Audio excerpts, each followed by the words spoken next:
যে বিষয়টা নিয়ে আলোচনা করবো সেটা হলো ওটাইটিস মিডিয়া, মানে মিডিল ইয়ারের ইনফ্লামেশন।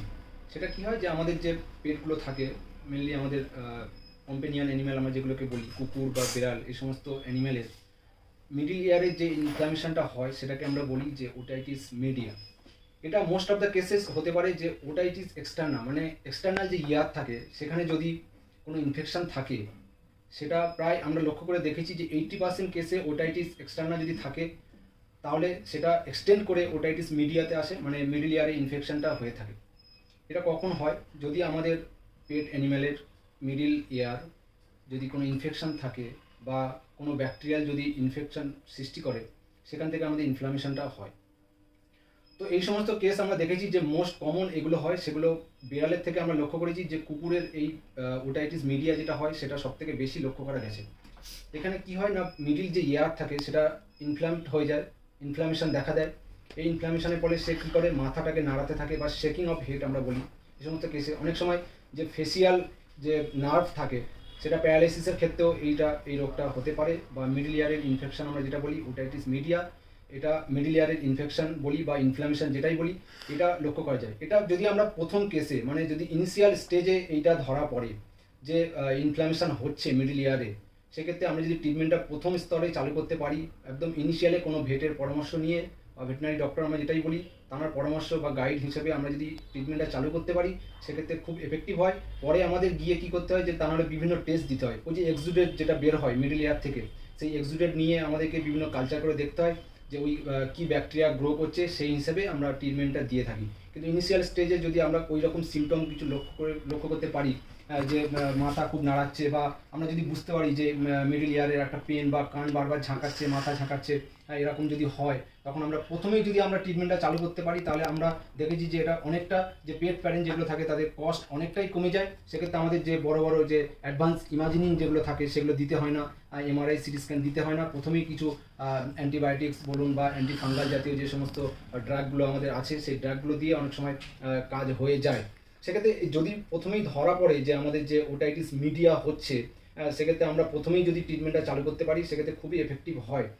তা নাহলে আমাদের কী হয়, পরে বিশাল সেটাকে কস্টলি হয়ে যায়, আমাদের হাতের বাইরে অনেক সময় চলে যেতে পারে। সেক্ষেত্রে আমাদের প্রপার গাইডেন্স আমাদের প্রথম থেকেই নিতে হয় পেট প্যারেন্টদের, ওই জন্যই অ্যাওয়্যার করার জন্যই আমাদের এই ভিডিওটা।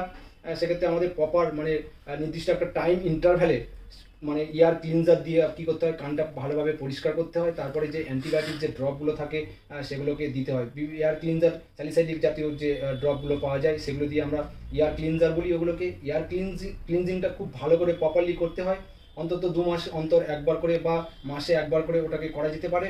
সঙ্গে যদি ইনফ্লামেশন হয়, সেটা যদি কোনো ব্যাকটেরিয়া ঘটিত হয় বা কোনো ফাঙ্গাল ঘটিত হয়, সেক্ষেত্রে সেই অ্যাকর্ডিংলি আমরা ট্রিটমেন্ট দিয়ে থাকি। বা সেই অ্যাকর্ডিংলি যে অ্যান্টিবায়োটিক্স ড্রপগুলো যেগুলো থাকে সেই ড্রপগুলো দিলেও অনেক সময় এগুলো খুব কার্যকর ভূমিকা পালন করে। সুতরাং পেট প্যারেন্টদের উদ্দেশ্যে আমি একটাই বলবো, যদি আপনারা দেখেন যে আপনার পেট বা কুকুর বলুন বা বিড়াল বলুন এরা এই ধরনের কোনো সমস্যাজনিত কোনো সমস্যা দেখেন আপনারা, তাহলে আপনারা অতি সত্বর কোনো ভেটের সঙ্গে কাছে নিয়ে যাবেন এবং তিনি যে পরামর্শটা দেবেন সেই অ্যাকর্ডিংলি আপনারা স্টেপ নেবেন এবং ট্রিটমেন্ট করাবেন। তাহলে আপনাদের পেটগুলো খুব ভালো থাকবে। এই বলে আজকে ভিডিও আমি শেষ করছি। ভালো থাকবেন। নমস্কার, আমি ডক্টর অমিত মন্ডল। আজকে যে বিষয়ে আমরা শুনলাম ডক্টর রুহুল আমিনের কাছে, এরপরে বেশ কয়েকটা জিনিস আমরা প্রতিটা পেট প্যারেন্টকে বলতে চাইছি, যেটা সবার জানা উচিত আমার মনে হয়। অ্যাকচুয়ালি অনেক ক্ষেত্রে ওটাইটিস মিডিয়া বা যাই হোক ওটাই কানের যে কোনো সমস্যার জন্য অনেক ক্ষেত্রে ফেসিয়াল নার্ভ ড্যামেজড হয়। তো এই ড্যামেজগুলো কীভাবে হয়? এই ড্যামেজগুলো যদি খুব এক্সটেন্সিভ ইনফেকশন বা ইনফ্লামেটরি চেঞ্জেস হয়, তাহলে অনেক ক্ষেত্রে নার্ভসগুলো ড্যামেজ হয় এবং ড্যামেজ হওয়ার ফলে প্যারালিসিস হয়, এবং সেটা অবভিয়াসলি খুব এক্সট্রিম সিচুয়েশনে হয়। তবুও আমার বক্তব্য, যদি কখনো দেখেন আপনার যে ব্রিড হোক, মানে কুকুরের যে ব্রিডই হোক, যদি আপনি কখনো দেখেন যে ও খুব হেড শেক করছে উইদাউট এনি রিজন, বা কোনো ইচিং করছে, বা ও সামনের পা দিয়ে কন্টিনিউয়াস কানটাকে ইচ করছে, যদি কোনো কারণ ছাড়াই এমন দেখেন, তাহলে অবশ্যই ডাক্তারবাবুর পরামর্শ নিন। আর সব থেকে বড় কথা, বেশ কিছু জিনিস আপনি এটা ইন দ্য মিন টাইম করতে পারেন এই পরামর্শের আগে। তার সেটা হলো ওকে পোকা থেকে দূরে রাখার জন্য যেসব ট্রিটমেন্ট বা পদ্ধতিগুলো আমরা বলি সেগুলো আপনি নিতে পারেন। তাছাড়া টিক কলার থাকে, টিক কলার আপনি অ্যাভয়েড যদি করতে চান তাহলে আপনি স্পট অন ইউজ করতে পারেন। তাছাড়া নর্মাল যে ডিওয়ার্মিং থাকে, যেটা পেটের ভিতরের কৃমিগুলোকে মারতে সাহায্য করে, সেই সব ওষুধপত্র আমরা কিন্তু ইউজ করতে পারি। আর একটু প্যারাসিটামল হিসেবে আপনি স্পট অন ইউজ করতে পারেন বা টিক কলার ইউজ করতে পারেন, এগুলো করা যেতে পারে। মেন যেটা কনসার্ন যে যদি কখনো হেড শেক করছে বা কানে কোনো ইনফ্লামেটরি চেঞ্জেস হচ্ছে বা কোনো ব্লাডি এক্সুডেট বেরোচ্ছে বা কোনো পাস বেরোচ্ছে, অবভিয়াসলি পাস বেরোলে সেটা কোনো ব্যাকটেরিয়াল ইনফেকশন হবে। সেই এক্সুডেট কালচার করে দেখতে হবে যে সেখানে কী ব্যাকটেরিয়া গ্রো করছে, সেই মতো আমরা সেই পার্টিকুলার ব্যাকটেরিয়া এগেনস্টে অ্যান্টিবায়োটিক ইউজ করতে পারবো। তার সঙ্গে সঙ্গে যেটা দরকার, অনেক ক্ষেত্রে অ্যান্টি অ্যালার্জিক কিছু মেডিকেশনের দরকার থাকে যাতে ওই ইচিংগুলোকে কমানো যায়। তো এটা আপনার ডাক্তারবাবুর সাথে পরামর্শ করে আপনাকে সিদ্ধান্ত গ্রহণ করতে হবে। সব থেকে বড় কথা, এই মেডিকেশনের সাথে সব থেকে গুরুত্বপূর্ণ যেটা পার্ট সেটা হলো ফিডিং। এমন কোনো খাবার চয়েস করা যাবে না যেটা অ্যালার্জিক রিয়াকশনটাকে স্টিমুলেশন দেয় বা দিতে পারে। এবার কীভাবে জানবেন আপনি? যদি দেখেন কোনো খাবার পার্টিকুলার খাবার বেশি দিচ্ছে বা দেওয়ার সাথে সাথে কোনো একটা ম্যাল রিয়াকশন হচ্ছে বা বডিতে কোনো চেঞ্জেস হচ্ছে, তখন কিন্তু সেই সব খাবারগুলো অ্যাভয়েড করা ভালো। এবং সঙ্গে সঙ্গে বলছে এটাও, পেট ভর্তি কখনো কোনো খাবার কাউকে দেবেন না, সেখানেও একটা সমস্যা তৈরি হয়, স্টমাকে ইনডাইজেশন প্রবলেম একটা হতে পারে বা পুরো খাবারটাই বাইরে বের করে দিতে পারে।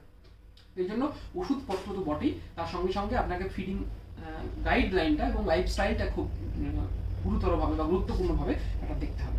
তো যদি এই বিষয়ে আরও কারোর অ্যাডিশনাল বা অ্যাডভান্স কোনো ইনফরমেশন জানার দরকার থাকে, তো আপনি আমাদের সাথে যোগাযোগ করতে পারেন, আমাদের কমেন্ট বক্সে কমেন্ট করতে পারেন। সঙ্গে ছিলেন ডক্টর রমেশ বাবু।